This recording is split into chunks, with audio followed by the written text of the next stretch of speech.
నమస్తే. ఇన్నాళ్ళు నన్ను సపోర్ట్ చేస్తూ, ఎంకరేజ్ చేస్తూ మీ ప్రేమను నాకు అందిస్తున్న ప్రతి ఒక్కరికి కృతజ్ఞతలు. అలాగే ఈ వీడియో కూడా ఖచ్చితంగా మీకు ఉపయోగపడుతుంది. లైక్, షేర్ అండ్ సబ్స్క్రైబ్ చేసి మీ సపోర్ట్‌ని నాకు అందించండి. అలాగే ఈ వీడియో పట్ల మీకున్న అభిప్రాయాన్ని కామెంట్ సెక్షన్‌లో కామెంట్ చేసి తెలియజేయండి. ఇప్పుడు వీడియోని చూద్దాం. నమస్తే. Welcome to our channel. నేను పద్మిని. ప్రస్తుతం మనతో పాటు ప్రముఖ ఆధ్యాత్మికవేత్త, జ్యోతిష పండితులు, అమ్మవారి సేవకులు, దత్త గణపతి ఉపాసకులు మురళీధర శర్మ గారు మనతో పాటు ఉన్నారు. మాట్లాడదాం. నమస్కారం అండి. మహాదేవ శ్రీమాత్రే నమః. ముందుగా మీకు కొంచెం ముందుగానే చెప్తున్నాను, ఉగాది శుభాకాంక్షలు. సంతోషం అమ్మ. క్రోధినామ ముందుగానే చెప్పాలి కనుక ఖచ్చితంగా. ఖచ్చితంగా మనం ముందుగానే వారికి చెప్పుదాము. క్రోధినామ సంవత్సరం ఈ సంవత్సరం పేరు. అంతే. క్రోధి కొంచెం భయానకంగా అనిపిస్తోంది. మరి ఆ నామాన్ని ఏమైనా అది సార్థకం చేసుకుంటుందా? భయపడాల్సిన అవసరం లేదా? భయపడాల్సినటువంటి అవసరం లేదు. చాలా అంటే చాలా అద్భుతంగా ఉన్నది. మొత్తం అన్ని బాగున్నది. అవునా? అన్ని ఎలా బాగుంటాయి? కొన్ని బాగుంటాయి, కొన్ని బాగోవు కదా. బాగా లేవు.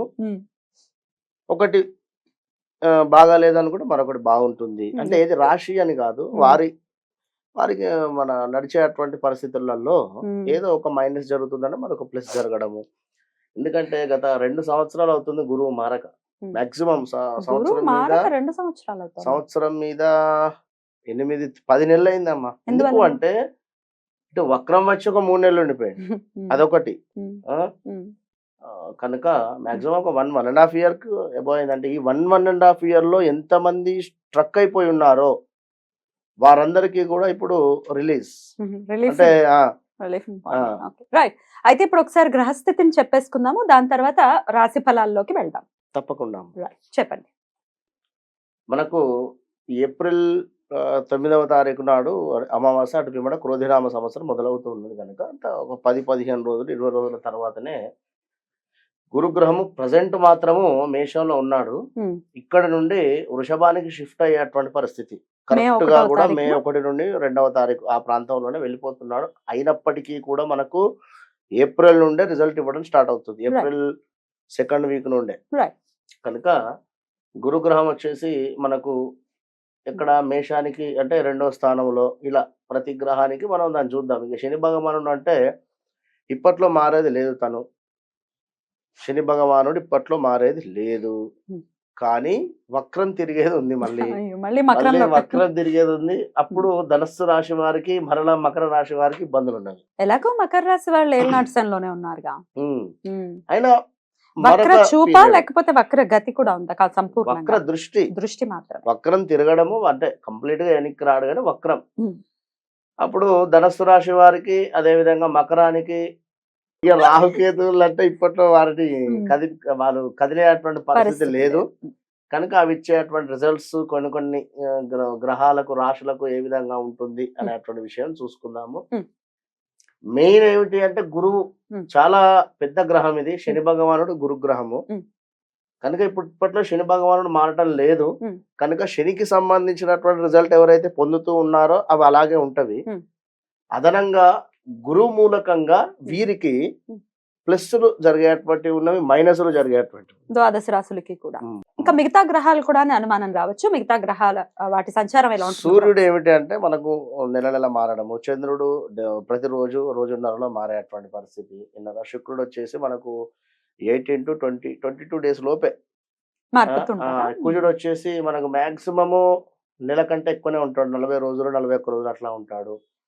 ఇలా గ్రహాలన్నీ అవి మారుతూ ఉంటవి. బుధుడు కూడా అంతే. 20 to 30 days లోపే మారుతాడు. ఇవన్నీ అంటే ఇక వాటి రిజల్ట్స్ అవి ఇస్తవి. కానీ మెయిన్ ఏమిటంటే మనకి ఇవే. మెయిన్ ఏమిటి అంటే మనకి ఇచ్చేది గురువును శని మాత్రమే. ఇక సూర్యుడు మారేటువంటి సందర్భంలో కొన్ని డిస్టర్బెన్స్ అయినప్పటికీ కూడా మోస్ట్ ఎవరైనా కూడా ఒక పర్మనెంట్ జాబ్ కానీ, లేదా ఒక హౌస్ కట్టుకోవాలన్నటువంటి ఆలోచన కానీ, లేదా ఒక వివాహం కానీ, విదేశీ ప్రయాణం కానీ, ఇలాంటివి పర్మనెంట్గా ఉండేటువంటివి వీళ్ళు ఇచ్చేస్తారు. పర్మనెంట్ సొల్యూషన్స్ వీళ్ళు ఇస్తారు. ఇప్పుడు ఉదాహరణకు సూర్యుడు మారాడు అనుకుందాం.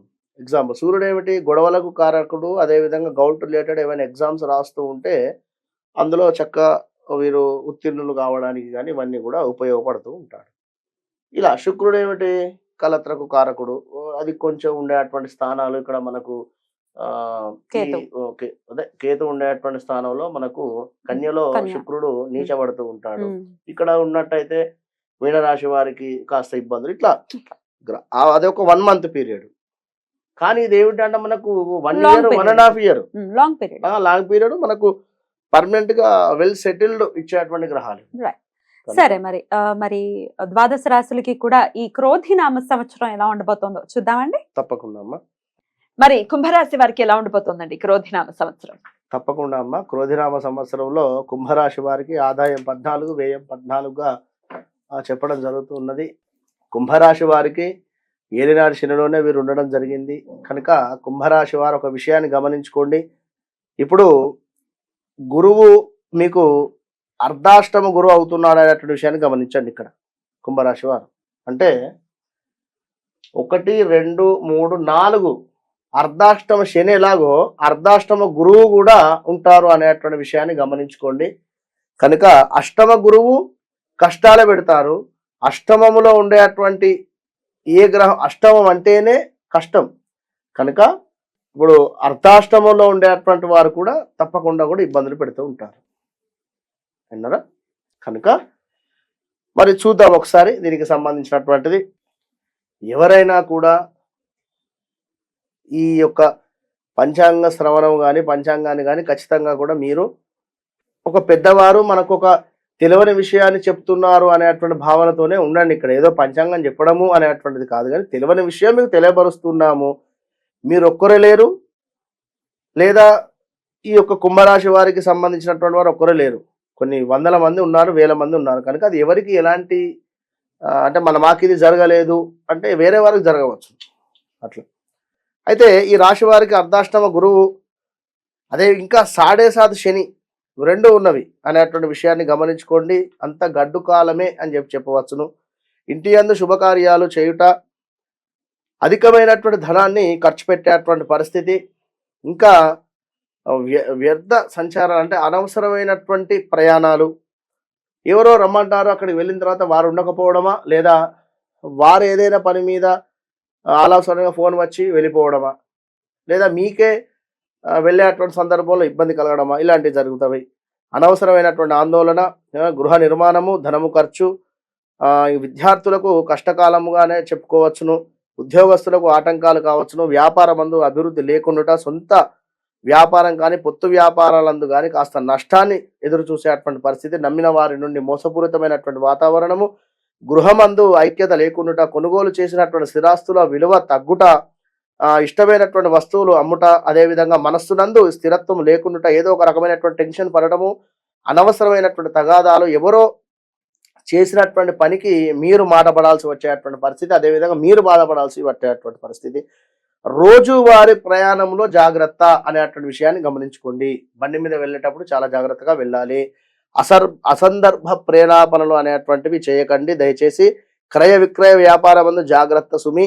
అదేవిధంగా మానసిక చింతన, కొంతమంది ఆత్మీయులు విడిపోవడము, బంధువులతో కూడా కలహాలు ఏర్పడేటువంటి పరిస్థితి, పెద్దల మాట వినకపోవడం వలన కూడా కాస్త ఇబ్బందులు గోచరిస్తూ ఉన్నాయి.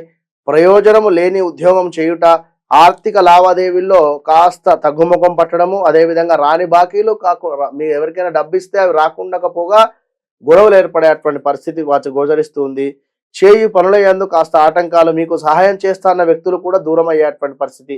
ఎలా మీకు రేపు డబ్బులు నేను సహాయం చేస్తానని చెప్పి మీరు తీరా సమయానికి ఫోన్ చేస్తే ఫోన్ కూడా లేపకపోయేటువంటి పరిస్థితి, స్విచ్ ఆఫ్ పెట్టేటువంటి పరిస్థితి కూడా ఉండేటువంటి పరిస్థితి ఉంటుంది. కనుక కొత్త వ్యక్తులతో కాస్త జాగ్రత్త, ప్రలోభాలకు లొంగవద్దు, ఇతరుల విషయాలలో జోక్యం తగదు, పిల్లల చదువులపై కాస్త శ్రద్ధ వహించండి. కుటుంబంలో దాన ధర్మాలు, తీర్థయాత్రలు చేయుట, అయిన వారితో సంప్రదింపులు కాస్త జరుపుకోండి. కొన్ని పనులు పరిష్కారం అయ్యేటువంటి పరిస్థితులు అయితే గోచరిస్తూ ఉన్నాయి. ఇతరులకు నమ్మి ఏ పని అప్పగించవద్దు. స్థాన చలనం మాత్రం కనబడుతుంది కుంభరాశి వారికి. తప్పకుండా ఏదో రకమైనటువంటి స్థాన చలనం 100% అయితే కనబడుతుంది. ఇంకా ఓర్పుతో మెలగండి. అవకాశాలు చేజారిన నిరుత్సాహపడవద్దు. మీ కృషితో త్వరలో అద్భుతమైనటువంటి లాభాలు పొందేటువంటి పరిస్థితి ఉంది. మీ యొక్క కృషితో ఆత్మీయులతో సంభాషించండి, కానీ వాగ్వాదానికి దిగి దూరం చేసుకోకండి. ఇంకా చూసుకున్నట్టయితే సన్నిహితులతో కూడా కాస్త ఇబ్బందులు ఎదురయ్యేటువంటి పరిస్థితి ఉంది. ఖర్చులు అంచనాలకు మించిపోతూ ఉన్నాయి. సాధ్యం కాని హామీలు ఇవ్వవద్దు. ఎదుటి వారి తీరును గమనించి మీరు మెదిలేటువంటి పరిస్థితి. కొత్త పనులకు శ్రీకారం చుడుతూ ఉన్నారు. ఏ పని చేసినా ప్రారంభమందు కాస్త ఆటంకాలు అయితే గోచరిస్తూ ఉన్నాయి. ఇంకా చూసుకున్నట్టయితే గుట్టుగా ప్రయత్నాలు సాగించండి. నలుగురికి చెప్పకండి నేను ఈ పని చేస్తున్నాను, నేను ఇది కొంటున్నాను అని కానీ ఇలాంటి ఏ విషయాలు ఉన్నా కూడా నలుగురికి అయితే చెప్పకుండా ఉండండి. ఇంకా చూసుకున్నట్టయితే పనులు సానుకూలంగా మరింతగా ముందుకు వెళ్ళేటువంటి పరిస్థితి గోచరిస్తుంది. మీ కృషి ఫలించేటువంటి పరిస్థితి కావున తప్పకుండా మీరు గురువుకు శనికి 100% కూడా శనికి వచ్చేసి తైలాభిషేకము, గురువుకు వచ్చేసి ఏవైనా చక్కగా కూడా అభిషేకం చేసుకోండి ప్రతి గురువారము, ప్రతి శనివారము. లేదు మాకు స్తోమత ఉంది అని అనుకునేటువంటి వారు తప్పకుండా కూడా శని పాశుపత హస్త్రము, అదేవిధంగా గురు సంబంధిత దత్తాత్రేయ స్వామి హెల్త్ రిలేటెడ్ ఇష్యూస్ రావడము, హాస్పిటలైజ్డ్ డబ్బు ఖర్చు అనేటువంటిది గోచరిస్తుంది. చాలా జాగ్రత్తగా ఉండండి కుంభరాశి వారు. All the best. రైట్, చాలా చక్కగా వివరించారు. మరి కుంభరాశి వారు కూడా చెప్పినటువంటి జాగ్రత్తలు ఖచ్చితంగా పాటిస్తూ కొంత ఇబ్బంది పడేటటువంటి పరిస్థితి ఉంది కాబట్టి ఎట్టకేలకు మనకి భగవంతుడు ఉన్నాడు, ఆయనని పరిపూర్ణంగా నమ్ముకుని ఈ సంవత్సరం చాలా జాగ్రత్తగా వీళ్ళు గడపాలి అని మనస్ఫూర్తిగా మనవి చేస్తూ మరి నెక్స్ట్ ఎపిసోడ్ లో మీనరాశి గురించి మాట్లాడుకుందాం. నమస్కారం. మహాదేవ.